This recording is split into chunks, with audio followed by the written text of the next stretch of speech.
SIR নিয়ে আতঙ্ক? ভয়ের কোনো কারণ নেই, কারণ এসআইআর আপনাকে কখনোই বেনাগরিক করতে পারবে না। আধার কার্ড আপনি দেখাতে পারেন, কিন্তু আধার কার্ড নাগরিকত্বের পরিচয় দেয় না। যে 2002 সালে যেটা হয়েছিল তার নাম এসআইআর ছিল না, কিন্তু সেই প্রক্রিয়া হয়েছিল প্রায় 2 বছর ধরে। তারপর গিয়ে একটা ফাইনাল ভোটার তালিকা অ্যানাউন্স করা হয়েছিল। এক্ষেত্রে মাত্র 2 মাসে সেই কাজটা সম্পূর্ণ করতে চাইছে নির্বাচন কমিশন। 127খানা ভোটার ভুয়ো, কিন্তু তাদের নাম রয়ে গেছে ভোটার তালিকায়। তারা কোথাকার বাসিন্দা? উত্তর 24 পরগনা এবং দক্ষিণ 24 পরগনার বাসিন্দা।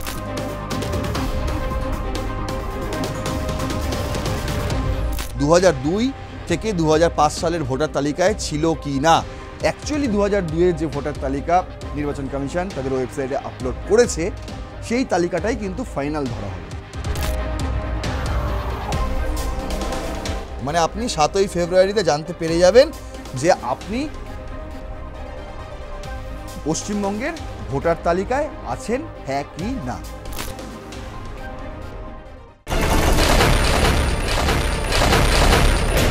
এসআইআর নিয়ে আতঙ্ক শুনছি, দেখছি বাংলায় যা ঘটছে।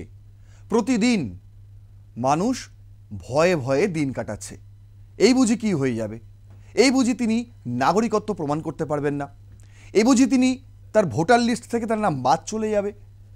না, এমনটা হবে না। এসআইআর মানে কিন্তু আতঙ্ক নয়। আমি এর আগের একটি ভিডিওতে আপনাদের জানিয়েছিলাম যে কিভাবে এসআইআর কন্ডাক্ট হবে এই পশ্চিমবঙ্গে। বিহারে হয়েছে, আপনারা দেখেছেন। সেখানে যারা অবৈধ ভোটার তাদের নাম বাদ গিয়েছে। প্রথমবারে যে লিস্ট বেরিয়েছিল সেখান থেকে একটা মতবিরোধ তৈরি হয়েছিল, বিরোধিতা এসছিল, কিন্তু সেটাকেও রিসাফেল করা হয়েছে। ফাইনাল যে লিস্ট, সেই লিস্টে নির্বাচন কমিশন দাবি করে বলতে পারে যে এখানে কোনো অবৈধ ভোটার নেই, এবং পাশাপাশি এটাও তারা বলতে পারে যে এখানে কোনো বৈধ ভোটারও বাদ যায়নি।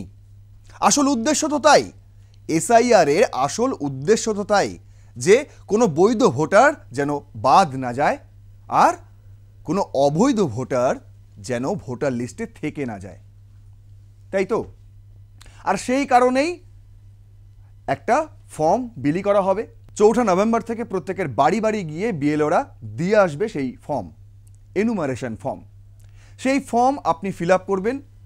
আপনার কাছে যে সমস্ত ডকুমেন্টস চাওয়া হয়েছে আগের এপিসোডেই আপনাদের জানিয়েছি, যদি আপনারা না জানেন সেই এপিসোড দেখে নিতে পারেন।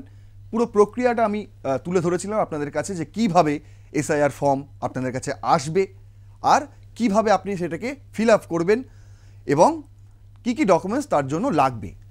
2002-এর ভোটার লিস্টের যে ফান্ডা, সেটাও আপনাদের বুঝিয়েছিলাম। কিন্তু আজকের এই ভিডিওতে আপনাদের দেখাবো যে এনুমারেশন ফর্ম কিভাবে ফিল আপ করবেন আপনারা, বুঝতে পেরেছেন? আর কেন এই আতঙ্ক তৈরি হচ্ছে, আতঙ্কটা কাটানোর জন্য আমি বেশ কিছু উদাহরণ আপনাদের কাছে তুলে ধরব, যাতে আপনি যদি মনে করেন আপনি ভারতীয়, আপনি ভারতের নাগরিক, তাহলে আপনার কোনো ভয়ের কারণ নেই। এই কথা ভালো করে শুনে নিন, ভয়ের কোনো কারণ নেই, কারণ এসআইআর আপনাকে কখনোই বেনাগরিক করতে পারবে না যদি আপনার কাছে যথেষ্ট প্রমাণ থাকে। আর শুধু তো পাসপোর্ট লাগবে, শুধু তো জন্ম সার্টিফিকেট লাগবে এমন তো নয়, তার সঙ্গে আরও অনেক কিছু আপনাকে জুড়ে দিয়েছে, যেগুলো ওই 11খানা লিস্টে নেই। ওই 11টি ক্রাইটেরিয়ার তালিকায় যে সমস্ত কিছু নেই, মানে যে সমস্ত তথ্য প্রমাণ আপনার কাছে চাওয়া হয়নি, কিন্তু এমন তথ্য প্রমাণ যেটা আপনাকে নাগরিক হিসেবে প্রমাণ করতে পারে, সেটাও কিন্তু গ্রাহ্য। নির্বাচন কমিশন কিন্তু সেটাও বলছে, 12 নম্বরে কিন্তু সেটাই বলেছে যে আধার কার্ড আপনি দেখাতে পারেন, কিন্তু আধার কার্ড নাগরিকত্বের পরিচয় দেয় না। কিন্তু যদি কোনো ডকুমেন্ট আপনার নাগরিকত্বের পরিচয় দেয়, তাহলে সেটাও কিন্তু গ্রাহ্য হবে। তাহলে সেক্ষেত্রে আতঙ্কিত হওয়ার কোনো কারণ নেই। কেন বলছি? তার কারণ বিহারে হয়ে গেছে অলরেডি এসআইআর, বিহারে ভোট আর কিছুদিন পর। তো সেখানে সাধারণ মানুষ এসআইআরে অংশগ্রহণ করেছে যারা অবৈধ ভোটার তারা বাদ পড়েছে। আর ঠিক যে সময়ে বিহারে এসআইআর চলছিল ঠিক সেই সময় পশ্চিমবঙ্গেও ভোটার লিস্ট চেকিংয়ের কাজ চলছিল। আর সেই ভোটার লিস্ট চেকিংয়ের কাজের সময় বেশ কিছু গড়মিলও ধরা পড়েছিল। বুঝতে পারছেন কেন পশ্চিমবঙ্গে এসআইআর জরুরি? 2002 সালে যারা বলছেন এসআইআর এর আগে হয়নি তাদের জ্ঞাতার্থে আমি বলছি এটা, যে 2002 সালে যেটা হয়েছিল তার নাম এসআইআর ছিল না, কিন্তু সেই প্রক্রিয়া হয়েছিল প্রায় 2 বছর ধরে। তারপর গিয়ে একটা ফাইনাল ভোটার তালিকা অ্যানাউন্স করা হয়েছিল। এক্ষেত্রে মাত্র 2 মাসে সেই কাজটা সম্পূর্ণ করতে চাইছে নির্বাচন কমিশন, কিন্তু এমন নয় যে তড়িঘড়ি করে। বুঝতে পারছেন, যে ফর্ম আপনাকে পাঠানো হবে সেই ফর্ম আপনি ফিল আপ করতে কত সময় লাগতে পারে? কত সময়? 2 বছর তো লাগবে না।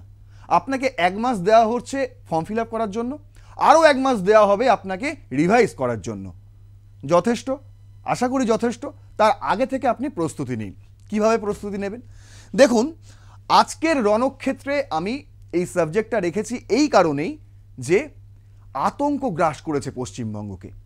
এসআইআর নিয়ে ভয়ে ভয়ে ভয়ে দিন কাটছে সাধারণ মানুষের, বিশেষ করে প্রত্যন্ত এলাকার সাধারণ মানুষের। আমি তাদেরকেই অ্যাড্রেস করে এই ভিডিওটা আজকে আপনাদের সামনে তুলে ধরছি। দেখুন, প্রথম স্লাইডে আমি যেটা রেখেছিলাম, যে কথাটা আপনাদের বললাম, যে বিহারে যখন এসআইআর চলছিল, প্রক্রিয়া অনগোয়িং, তখন সেই সময় পশ্চিমবঙ্গেও কিন্তু ভোটার তালিকা রিভাইজ হচ্ছিল, তালিকা চেকিং হচ্ছিল। কারা করছিল সেই চেকিং? বিএলও পদমর্যাদার যারা ভোট কর্মী, তাদেরকে দিয়ে এই সমস্ত চেকিং করানো হচ্ছিল। আর ঠিক সেই সময় কিন্তু বেশ কিছু গড়মিল ধরা পড়েছিল।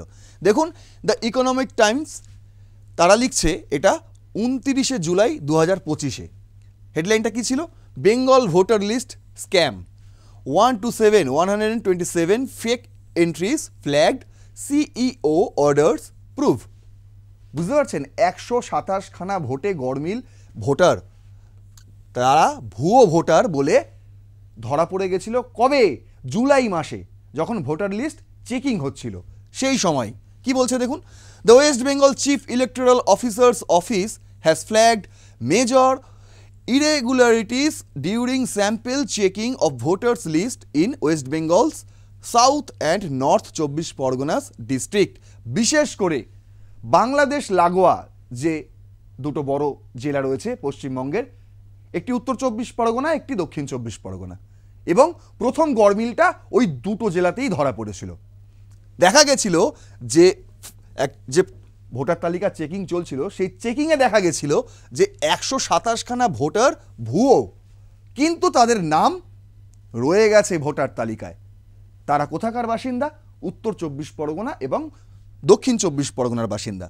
According to sources in the know, a large number of fictitious voters, শুধু 127 নয়, এটা জলজ্যান্ত উদাহরণ হিসেবে পুরো চোখের সামনে ধরা পড়েছিল, কিন্তু এরপরেও অনেক সংখ্যা আছে যেটা কেউ জানে না।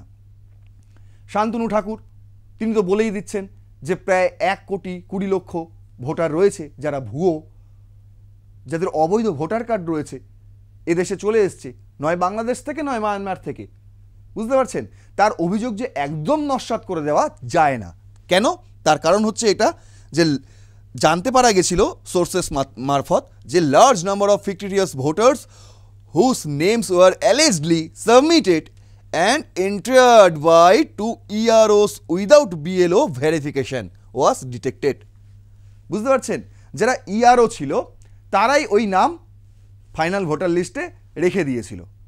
তারপরে তো এসআইআর হবে, সেটা তো পরের কথা, তখন থেকেই সবাই জানতো যে এসআইআর পশ্চিমবঙ্গেও হবে, কিন্তু সেই সময় রেখে দিয়েছিল সেই নাম, এবং চোখের সামনে সেই যে গণ্ডগোল ধরা পড়ে যায়, এবং তারা রেখে দিয়েছিল বিএলওকে দিয়ে কোনো রকম ভেরিফিকেশন না করিয়েই।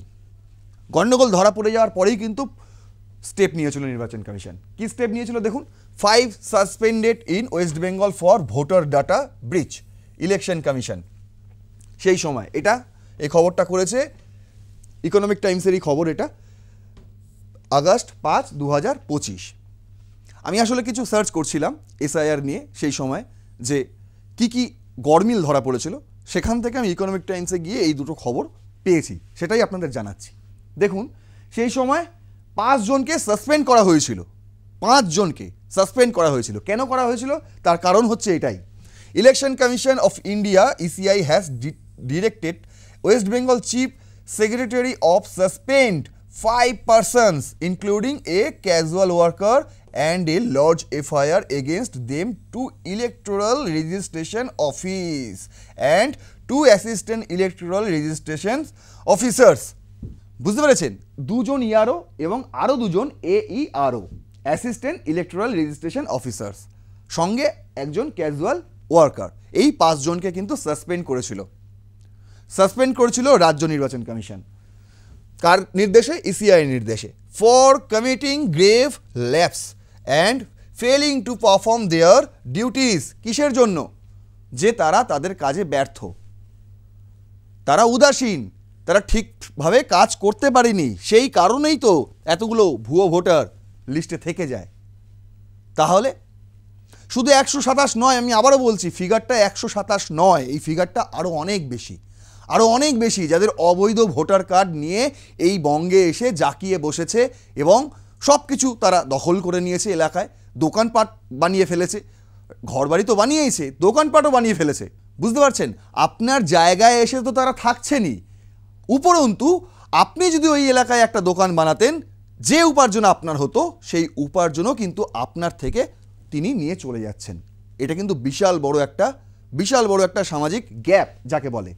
Violating the policy of data scrutiny while sharing their logging credential of the ER database to unauthorized person, similar action will also be taken against a casual worker as well। স্বাভাবিকভাবেই তাদের যে অপরাধ ছিল তাদের জন্য, সেই কারণে তাদের বিরুদ্ধে ব্যবস্থাও নেওয়া হয়েছে। এরপর আসছে এসআইআর। আগের এপিসোডে আপনাদের বুঝিয়েছি যে কিভাবে হবে এসআইআর, কি লাগবে এসআইআরে এবং কি ফর্ম আসবে আপনার কাছে, কে নিয়ে আসবে আপনার কাছে সেই ফর্ম আপনি কোথায় জমা দেবেন, সবটাই বলেছি। আগের এপিসোডটা আপনি দেখে নিতে পারেন। এইখানটা আমি একটা স্টেপ বাই স্টেপ পেয়েছি, দ্য ইন্ডিয়ান এক্সপ্রেস করেছে, সেটাকে আমি সুন্দর করে একটা বাংলায় সাজানোর চেষ্টা করেছি আপনাদের জন্য। দেখুন, লিখেছে যে সময়সীমা, এই প্রক্রিয়ায় ঘরে ঘরে এনুমারেশন ফর্ম বিতরণ করা হবে 4 নভেম্বর থেকে 4 ডিসেম্বর 2025 পর্যন্ত। বুঝতে পেরেছেন? এই সময়ের মধ্যেই কিন্তু আপনার থেকে আবার ফর্ম রিটার্নও নিয়ে নেওয়া হবে। এই 4 নভেম্বর থেকে 4 ডিসেম্বর পর্যন্ত এই সময়কালে, এই যে 1 মাস, এই 1 মাসের মধ্যে আপনার কাছে ফর্ম যাবে, আপনি সেই ফর্ম ফিল আপ করবেন এবং আপনার থেকে সেই ফর্ম কালেক্টও করে নেবে বিএলও আপনার বাড়িতে এসেই। এরপর নির্দিষ্ট সময়ের মধ্যে ভোটারদের ফর্ম পূরণ করে জমা দিতে হবে। এই সময়টাই সেই সময়। এর মধ্যেই লেখা থাকবে, আপনার ফর্মেই লেখা থাকবে, আমি আগের এপিসোডেই বলেছি, আপনার ফর্মেই লেখা থাকবে আপনার ওই ফর্ম জমা দেওয়ার শেষ তারিখ কবে। আচ্ছা, ফর্মের বিতরণ হবে কিভাবে? ফর্মে ভোটারের নাম থাকবে, এপিক নম্বর থাকবে, ঠিকানা থাকবে, বিধানসভা কেন্দ্র ও বুথ নম্বর আগেই ছাপানো থাকবে। আগের এপিসোডেই আপনাদের বলেছি যে 90% ফিল আপ থাকবে, আপনি শুধু ফিল আপ করবেন 10%। ফিল আপ থাকবে 90%, আপনি শুধু ফিল আপ করবেন 10%। যেগুলো আপনার থেকে চাওয়া হয়েছে সেই ধরনের ডকুমেন্টস আপনি অ্যাটাচ করে দেবেন তার সঙ্গে, তাহলেই হয়ে যাবে। ভোটারকে নিজের জন্ম তারিখ, বাবা মায়ের নাম, মোবাইল নম্বর এবং ইচ্ছেদ করলে লেখা আছে আধার নম্বর লিখতে হবে, যেহেতু ফর্মে ওভাবেই লেখা আছে যে ইফ অ্যাপ্লিকেবল, আপনি নাও দিতে পারেন। পুরনো তালিকার উল্লেখ, ফর্মে নতুন একটি অংশ থাকবে যেটা বিহারের এনুমারেশন ফর্মে ছিল না, সেটা পশ্চিমবঙ্গের এনুমারেশন ফর্মে থাকবে। সেটা কি জিনিস? যেখানে জানতে চাওয়া হবে ভোটার নিজে বা তার বাবা মায়ের নাম কি 2002 থেকে 2005 সালের ভোটার তালিকায় ছিল কি না। অ্যাকচুয়ালি 2002-এর যে ভোটার তালিকা নির্বাচন কমিশন তাদের ওয়েবসাইটে আপলোড করেছে, সেই তালিকাটাই কিন্তু ফাইনাল ধরা হবে। এর আগেও আপনারা প্রশ্ন করেছেন, ভিডিওতে দেখলাম কমেন্টে, আপনাদেরকে বলে রাখছি যে 2002 সালের যে ভোটার তালিকা নির্বাচন কমিশন তাদের পোর্টালে আপলোড করেছে, সেই তালিকাই কিন্তু ফাইনাল ধরা হবে। অনেকেই সেই ওয়েবসাইট খুলতে পারছেন না, অনেকে একসঙ্গে খুলতে যাচ্ছেন, সেই জন্য ক্র্যাশ হচ্ছে। আপনারা ধীরে সুস্থে করুন, অবশ্যই খুলবে। বারবার লগ ইন করার চেষ্টা করুন, একবার তো খুলবে, কারণ একসঙ্গে অনেকজন যখন ট্রাফিক জ্যাম হয়ে যায় তখন এই সমস্যাটা হয়। যদি থাকে তবে অতিরিক্ত নথি দিতে হবে না। যদি এই 2002 সালের ভোটার তালিকায় আপনার বাবা কিংবা আপনার মায়ের নাম থাকে তাহলে অতিরিক্ত কোনো নথি আপনাকে ওই 11টা যে ক্রাইটেরিয়া, ওই 11টা যে নথি আপনার থেকে চাওয়া হয়েছে তার কোনোটাই আপনাকে দিতে হবে না, শো করতে হবে না। আর যদি না থাকে তাহলে নাগরিকত্ব প্রমাণের জন্য নথি জমা দিতে হবে। কোন নথি? যে 11টি নথির কথা আপনাকে বলা হয়েছে। খসড়া তালিকা, নতুন খসড়া ভোটার তালিকা প্রকাশ পাবে 9 ডিসেম্বর 2025 তারিখে। এরপর থেকে 8ই জানুয়ারি 2026 পর্যন্ত চলবে ক্লেম অ্যান্ড অবজেকশন পর্যায়, যেখানে ভুল সংশোধন বা নাম সংযোজনের আবেদন করা যাবে। বোঝা গেল? এই যে 9 ডিসেম্বর এখানে তো শেষ হয়ে যাচ্ছে, 4ই ডিসেম্বর প্রথম প্রক্রিয়াটা, প্রথম পর্বটা 4ই ডিসেম্বর শেষ। আর দ্বিতীয় প্রক্রিয়া শুরু হবে 9 ডিসেম্বর থেকে। 9 ডিসেম্বর থেকে শুরু হবে ফেজ 2।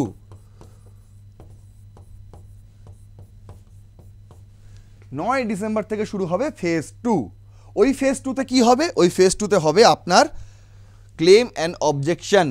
যদি কোনো অবজেকশন থাকে, আপনি আপনার দিক দিয়ে না হোক অন্য কারোর দিক দিয়ে যদি আপনার কোনো অবজেকশন থাকে, আপনারও নিজের দিক দিয়ে যদি কোনো ভুল সংশোধন করার থাকে, তাহলে সেইগুলো কিন্তু আপনি করতে পারবেন। এই সময়টা আপনি করতে পারবেন 9 ডিসেম্বর থেকে 8ই জানুয়ারি, এই এক মাস। 8ই জানুয়ারি এই এক মাস চলবে ফেজ 2। চূড়ান্ত তালিকা কবে প্রকাশ হবে? চূড়ান্ত ভোটার তালিকা প্রকাশ করা হবে হচ্ছে 7ই ফেব্রুয়ারি। চূড়ান্ত ভোটার তালিকা প্রকাশ করা হবে 7ই ফেব্রুয়ারি। মানে আপনি 7ই ফেব্রুয়ারিতে জানতে পেরে যাবেন যে আপনি পশ্চিমবঙ্গের ভোটার তালিকায় আছেন হ্যাঁ কি না। বুঝতে পারছেন? 7ই ফেব্রুয়ারি কিন্তু সমস্তটাই খোলসা হয়ে যাবে, তারপরে আর কোনো প্রশ্ন থাকবে না। তবে একটা আশঙ্কা ছিল বিএলওদের। তারা বলছে এত পরিবার, অনেক প্রায় 7 কোটির ওপরে ভোটার এই মুহূর্তে ভোটার তালিকা অনুযায়ী। আপনাদের আগের এপিসোডেই বলেছি 7 কোটি 65 লক্ষ ভোটার এই মুহূর্তে রয়েছে পশ্চিমবঙ্গে। এবং যদি একটা ফ্যামিলিতে 4 জন আমি ধরে নিই, সেক্ষেত্রেও প্রতি পরিবার প্রচুর, অনেক পরিবার। তাহলে এক একটা বিএলও কতগুলো বাড়িতে যাবেন, তাই না? সেক্ষেত্রে দেখুন এখানে একটা ভালো ডিসিশন নেওয়া হয়েছে যে অ্যাসিস্ট্যান্ট বিএলও রাখা হবে। অ্যাসিস্ট্যান্ট বিএলও আপনি রাখতে পারেন। কিভাবে? Big relief for BLOs, assistant to be appoint for voter list revision in booth with over 1200 voters. যেখানে 1200-র বেশি ভোটার রয়েছে, যে বুথ এলাকায়, যে বুথে আর কি 1200-র বেশি ভোটার রয়েছে, সেই বুথ এলাকায় আপনি অ্যাসিস্ট্যান্ট বিএলও রাখতে পারবেন। বিএলওদের জন্য বলছি যে অ্যাসিস্ট্যান্ট বিএলও রাখতে পারবেন। এখানে একটা স্বস্তি, বিষয়টা পরিষ্কার। এবার আপনাদের দেখাচ্ছি যে আপনি কোন ফর্ম পাবেন। আপনাকে 4 নভেম্বরে বিএলও, 4 নভেম্বরের পর থেকে আর কি যে কোনো দিন আপনার বাড়িতে চলে আসতে পারে, আপনাকে এই ফর্মটা দেবে। এই ফর্মটা যেখানে লেখা থাকবে এনুমারেশন ফর্ম। আচ্ছা, এখানে এনুমারেশন ফর্মটা লেখা থাকবে, দেখে নেবেন কিন্তু প্রত্যেকটা জিনিস। এই যে ফর্মটা দেখছেন, এই ফর্মটাই আপনার বাড়িতে যাবে, এই ফর্মটাই আপনার বাড়িতে যাবে, ঠিক আছে? সেখানে এইগুলো বিষয়গুলো ভালো করে দেখে নিতে হবে। কি কি দেখতে হবে? প্রথমে এটা লেখাই থাকবে এনুমারেশন ফর্ম, তারপর এখানে লেখা থাকবে name and contact number of BLO. এটাও প্রি প্রিন্টেড থাকবে, এখানে লেখা নেই যেহেতু স্যাম্পল ফাইল, সে কারণে। কিন্তু আপনার কাছে যে ফর্মটা যাবে সেই ফর্মে কিন্তু এই জায়গায় বিএলওর নাম এবং ফোন নাম্বার লেখা থাকবে। আর কি? আর এখানে আপনার নাম লেখা থাকবে, electors name, epic address printed. আপনার নাম, আপনার ভোটার আইডি যে নাম্বার, এপিক নাম্বার এবং আপনার অ্যাড্রেস এখানে আগে থেকেই লেখা থাকবে। এই খোপটায় আপনি কিন্তু অবশ্যই চেক করে নেবেন যে আপনার নাম, আপনার এপিক নাম্বার এবং আপনার অ্যাড্রেস সমস্তটাই ঠিক আছে কি না। এই বক্সটায় লেখা থাকবে সিরিয়াল নাম্বার, পার্ট নাম্বার, আপনার যে বিধানসভা এলাকা সেই বিধানসভা এলাকার নাম, এবং এই 3টে জিনিস সিরিয়াল নাম্বার লেখা থাকবে। আপনি কোন সিরিয়াল, 2002-এর ভোটার লিস্টে যাবেন, সেখানে যদি আপনার নাম থাকে দেখতে পাবেন যে সিরিয়াল নাম্বার আপনাকে শো করছে একদম বাদিকে, সেটাই আপনার সিরিয়াল নাম্বার, সেটাই কিন্তু এখানে লেখা থাকবে। আপনার পার্ট নাম্বার, আর থাকবে আপনি কোন বিধানসভা এলাকার ভোটার, সেই বিধানসভার নাম এখানে থাকবে। এই জায়গাটা একটা কিউআর কোড থাকবে, যে কিউআর কোড দিয়ে আপনার ফর্মটাকে চিহ্নিত করা যাবে। যে কিউআর কোড স্ক্যান করলে আপনি অনলাইনে এই ফর্ম ফিল আপ করতে পারবেন। বোঝা গেল? এখানে আপনার একটা ওল্ড ফটো আগে থেকেই থাকবে, যে ফটো আপনার ভোটার কার্ডে এই মুহূর্তে রয়েছে সেই ফটোটাই আপনার এখানে চেপকানো থাকবে। আর এখানে আপনাকে একটা নতুন ফটো দিতে হবে, পেস্ট কারেন্ট ফটো। এইখানে একটা নতুন ফটো দিতে হবে আপনাকে, নতুন একটা পাসপোর্ট সাইজের ফটো এই জায়গায় চিপকে দিতে হবে আঠা দিয়ে। তারপর কি করবেন, এই জায়গাটা প্রথমেই আসছে ডেট অফ বার্থ, আপনার ডেট অফ বার্থ লিখবেন। ধরুন আমি 2002 সালের পরেই বলছি, যাদের 2002 সালের পরে জন্ম, ধরুন আমি 2002 সালের পরে জন্ম এমন একটি কাল্পনিক মানুষের ডেটা নিয়ে আপনাদের এই ফর্মটা ফিল আপ করে দেখাচ্ছি। তাহলে সেক্ষেত্রে আমি ধরুন 1 জানুয়ারি 1/1/2023 এইভাবে আপনাকে কিন্তু ফিল আপ করতে হবে। প্রথম দুটো খোপে আপনার ডেট থাকবে, পরের দুটো খোপে আপনার মাস থাকবে উল্লেখ, এবং পরের 4টি খোপে আপনার সাল লেখা থাকবে। আমি এখানে লিখেছি 01/01/2003, মানে 2023 সালের 1 জানুয়ারি আপনার জন্ম। দ্বিতীয়তে আছে আধার নাম্বার, তারপরে আসছে মোবাইল নাম্বার। মোবাইল নাম্বার আপনার যে 10 ডিজিটের মোবাইল নাম্বার থাকে সেই মোবাইল নাম্বার আপনি এখানে লিখে দিলেন। আপনার নিজস্ব নাম্বার লিখবেন। যদি আপনার মোবাইল নাম্বার আপডেট হয়ে থাকে, ধরুন আপনার আধার কার্ড অনুযায়ী যে মোবাইল নাম্বার রয়েছে সেটি আপনি এখন ইউজ করেন না, নতুন কোনো মোবাইল নাম্বার আপনি ইউজ করেন, সেই নাম্বারটা এইখানে আপনি দেবেন। অবশ্যই নতুন নাম্বারটা দেবেন, তাহলে এই নাম্বারটা গিয়ে পরে আপনার সঙ্গে আধারের সঙ্গেও অ্যাটাচ হয়ে যেতে পারে। তারপরে আছে ফাদার্স নেম, আপনার বাবার নাম লিখবেন এখানে। সিম্পলি আপনার বাবার নাম লিখবেন। ধরলাম আমি যার ফর্ম ফিল আপ করছি তার টাইটেল আমি ধরে নিলাম দাস, তার নাম আমি ধরে নিলাম কিছু একটা, কিন্তু তার বাবার নাম আমি ধরলাম বিবি। বাবার নাম আমি লিখে দিলাম এখানে একটা। আচ্ছা, বাবার যে এপিক নাম্বার, বাবার এপিক নাম্বার হচ্ছে ভোটার কার্ডে যে নাম্বারটা লেখা থাকে, বুঝতে পেরেছেন? প্রথমে কিছু এরকম অ্যালফাবেট লেখা থাকে, তারপর কিছু সংখ্যা লেখা থাকে, সেই নাম্বারটা আপনি এখানে লিখবেন। বাবার গার্জিয়ান এপিক নাম্বার, এখানে গার্জিয়ান মানে হচ্ছে যদি আপনার বাবা না থাকে, আমি মহিলাদের ক্ষেত্রে বলছি, তাহলে আপনি এখানে স্বামীর নামও লিখতে পারেন, এবং স্বামীর যে এপিক নাম্বার সেই এপিক নাম্বারটা আপনি এখানে লিখবেন। এবার আপনি মায়ের নাম লিখবেন এখানে। এখানে আপনি মায়ের নাম লিখে দিলেন, আমি ধরে নিলাম মায়ের নাম এ দাস। এবার এখানে আপনি মায়ের এপিক নাম্বারটা লিখবেন। মায়ের এপিক নাম্বার মানে হচ্ছে মায়ের ভোটার কার্ডে যে এপিক নাম্বারটা লেখা আছে সেটা আপনি এখানে লিখবেন। এটাও আমি একটা কল্পনা করে নিলাম, ধরুন এটা হচ্ছে আপনার মায়ের এপিক নাম্বার। তারপরে আছে স্পাউস নেম, আপনার স্বামী বা আপনার স্ত্রী তার নাম আপনি এখানে লিখতে পারেন, স্বামী স্ত্রীর নাম লিখতে পারেন, ওয়াইফ অথবা হাজব্যান্ড, এবং তার এপিক নাম্বার, বুঝতে পারছেন? বাবার এপিক নাম্বার, মায়ের এপিক নাম্বার এবং আপনার স্পাউসের এপিক নাম্বার, এই 3টে এপিক নাম্বার এই প্রথম কলমেই কিন্তু আপনাকে ফিল আপ করতে হবে। হয়ে গেল, এতটুকু ফিল আপ আপনার হয়ে গেল, ঠিক আছে? এতটুকু ফিল আপ আপনার হয়ে গেল। বাকি রইল এইটা। এখানে কি লেখা আছে দেখুন, লেখা আছে details of the elector in the electoral role of the last SIR. Last SIR কবে হয়েছিল? আমি যে আগেই বললাম, আমি আগের এপিসোডেও বলেছিলাম, কিন্তু এর আগেও এসআইআর হয়েছিল, এই প্রথম নয়। অনেকেই কমেন্টে লিখেছেন না আমি নাকি কিছু জানি না, এসআইআর এই প্রথমবারই হচ্ছে, এর আগে কখনো হয়নি।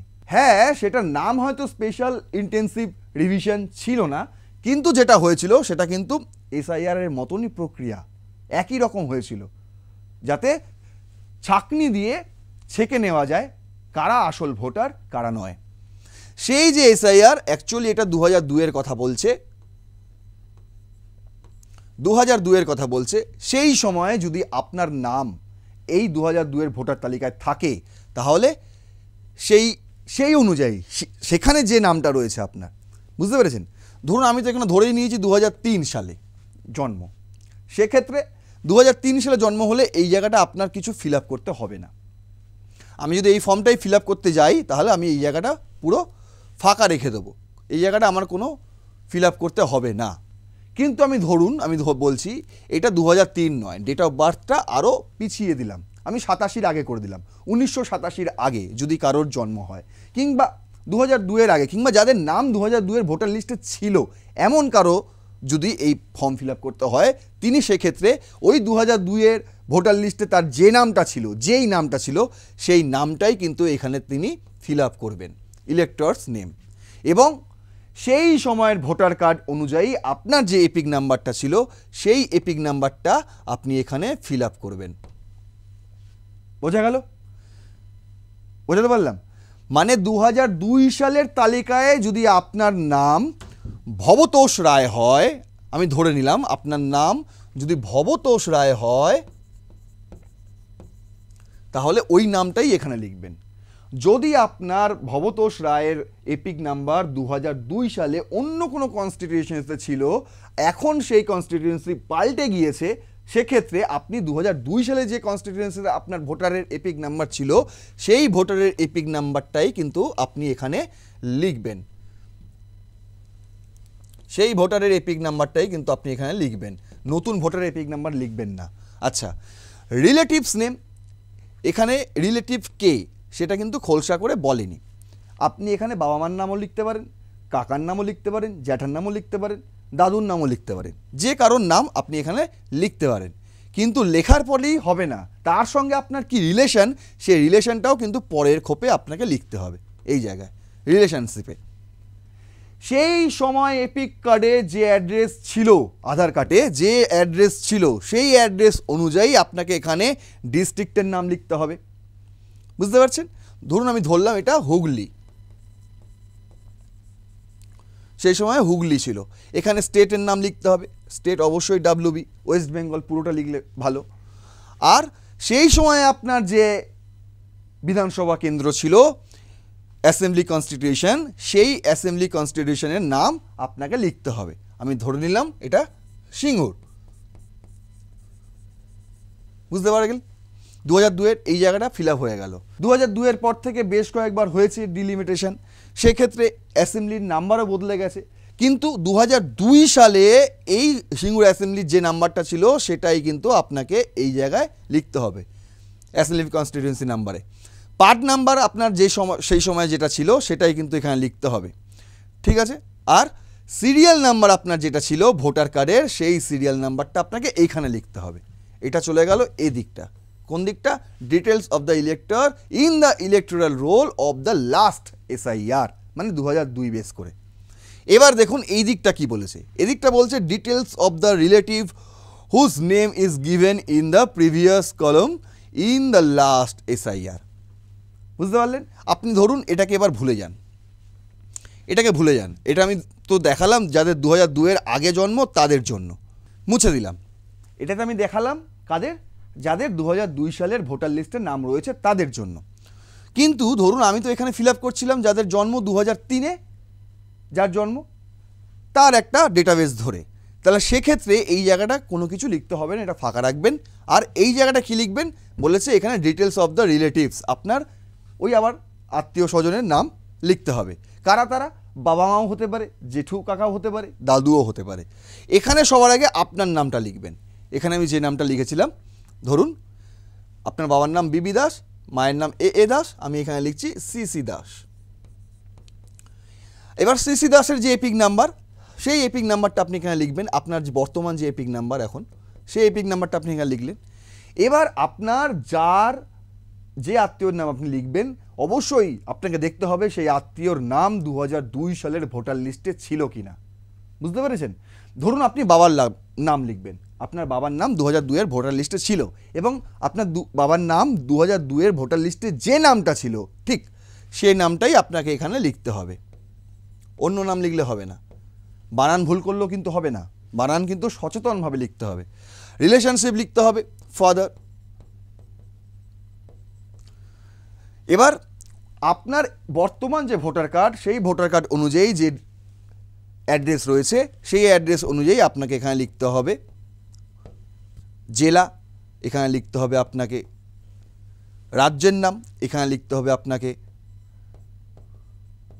অ্যাসেম্বলি কনস্টিটিউয়েন্সির নাম, এখানে লিখতে হবে আপনাকে অ্যাসেম্বলি কনস্টিটিউশনের নাম্বার, এখানে লিখতে হবে আপনাকে পার্ট নাম্বার, এখানে লিখতে হবে আপনাকে সিরিয়াল নাম্বার। একদম সিম্পল। শুধু খেয়াল রাখবেন যার নাম রিলেটিভস নেমে লিখছেন তার নাম যেন অবশ্যই 2002 সালের ভোটার লিস্টে থাকে। বুঝতে পারছেন? এবার এর সঙ্গে আপনি যে 12খানা ডকুমেন্টস আপনার কাছে চেয়েছে সেখান থেকে আপনি কিছু ডকুমেন্টস দিতে পারেন যদি থাকে। আর যদি এই নাম, যে নামটা আপনি এখানে রিলেটিভস নেমে লিখেছেন, সেই নামটা যদি 2002 সালের ভোটার লিস্টে থাকে, তাহলে সেক্ষেত্রে আপনাকে কোনো কিছুই কিন্তু দিতে হচ্ছে না, শুধু ওই লিস্ট, ওই কাগজটা কিন্তু আপনাকে দিতে হবে, যে কাগজে দেখা যাবে যে 2002 সালের ভোটার লিস্টে আপনার বাবার নাম রয়েছে। সেই কাগজটা আপনি আগে থেকে প্রিন্ট আউট করে রেখে দিতে পারেন, এই ফর্মটা যখন জমা দেবেন তখন একসঙ্গে অ্যাটাচ করে দিয়ে দেবেন। এবার দেখুন এখানে একটা জিনিস আছে যে সই করার জায়গাটা, সেখানটা কিন্তু একটুখানি বিষয় আছে, যেখানে বলেছে উইথ ডেট দিয়ে সই করতে। এক হচ্ছে সিগনেচার করতে পারেন, যে আপনি নাম যেভাবে লেখেন সেভাবে লিখতে পারেন, এখানে আপনি সিগনেচার করতে পারেন, ধরুন এটা আপনার সিগনেচার করে দিলেন। আরেকটা হতে পারে আপনি লেফট থাম দিতে পারেন, মানে বাঁ হাতের বুড়ো আঙ্গুলের ছাপ আপনি দিতে পারেন, দুটো দিতে পারেন। এবার আপনি দুটোই করতে অপারগ, আপনি লেফট হাতের হয় না, হয় অনেকের আঙুলই হয়তো নেই, সেক্ষেত্রে কী করবে, লেফট হাতের থামই হয়তো নেই, সেক্ষেত্রে কী করবে, ডান হাত তো চলবে না, এখানে লিখে দিয়েছে লেফট থামই লাগবে। সেক্ষেত্রে আপনি বলেছে এখানে যে elector permission or any adult family member, যদি আপনাকে ইআরও পারমিশন দেয় তাহলে সেক্ষেত্রে আপনি আপনার ফ্যামিলির যে কোনো মেম্বারকে দিয়ে, অ্যাডাল্ট মেম্বার যার 18 বছর পূর্ণ হয়ে গেছে, ভোটার লিস্টের নাম রয়েছে এমন ব্যক্তিকে দিয়েও আপনার নাম এখানে লিখিয়ে দিতে পারেন। আর আরেকটা খুব সেন্সিবিলি আপনাকে লিখতে হবে, সেটা হচ্ছে ডেট, যেই দিনে আপনি এই সাইনটা করছেন সেই দিনের ডেট এখানে আপনাকে কিন্তু লিখে দিতে হবে, সেই দিনের ডেট আপনাকে এখানে লিখে দিতে হবে, তাহলে কিন্তু পুরো কমপ্লিট হয়ে গেল। আর এইখানে সই হবে বিএলওর সিগনেচার, যে বিএলও আপনাকে এই ফর্ম দিতে আসবে এবং যে বিএলও আপনার এই ফর্ম কালেক্ট করতে আসবে, সে কিন্তু একজনই হবে। কেন বলছি একজনই হবে, তার কারণ তার নাম এখানে কিন্তু আগে থেকেই প্রিন্টেড থাকবে, নাম এবং কন্ট্যাক্ট ফোন নাম্বার। বোঝা গেল? আশা করি এরপরে আর কোনো কনফিউশন থাকবে না। এই ফর্ম আপনি ফিল আপ করে জমা দিলেই হবে। আর ধরুন যাদের বাবার নামও 2002 ভোটার লিস্টে নেই, তাদেরকে এই জায়গাটাও পূরণ করতে হবে না, ঠিক আছে? আপনি শুধু নিজের নামগুলো লিখে দেবেন এবং আপনাকে যে 11খানা তথ্য চেয়েছে আপনার কাছে, সেই 11খানা তথ্যের মধ্যে যে কোনো একটি তথ্য আপনি দিলেই হবে। বুঝতে পেরেছেন? মানে ধরুন আপনার মাধ্যমিকের সার্টিফিকেট দিলেও হবে, আপনার জন্মর যে সার্টিফিকেট, বার্থ সার্টিফিকেট, সেটা দিলেও হবে, আপনার পাসপোর্ট থাকলে আরও সুবিধে, শুধু পাসপোর্টের একটা জেরক্স দিয়ে দেবেন এই ফর্মের সঙ্গে, তাহলেই হয়ে যাবে। এটা কিন্তু তাদের জন্য বলছি যাদের বাবা মার নামও 2002 ভোটার লিস্টে নেই, কিন্তু যাদের বাবা মার নাম বা কাকা জেঠুর নাম বা দাদুর নাম 2002 ভোটার লিস্টে রয়েছে, আপনি খুঁজে পেয়েছেন, সেইটুকু খালি প্রিন্ট করে এর সঙ্গে অ্যাটাচ করে দিলেই কিন্তু ঝামেলা খতম। বোঝা গেল? এরপর আর কোনো প্রশ্ন থাকবে বলে আমার মনে হয় না। এরপর কোনো আতঙ্ক থাকতে পারে। আমার এই ভিডিওটা করার একটাই উদ্দেশ্য, যে ভয় তাড়ান এবং এসআইআরে অংশ নিন।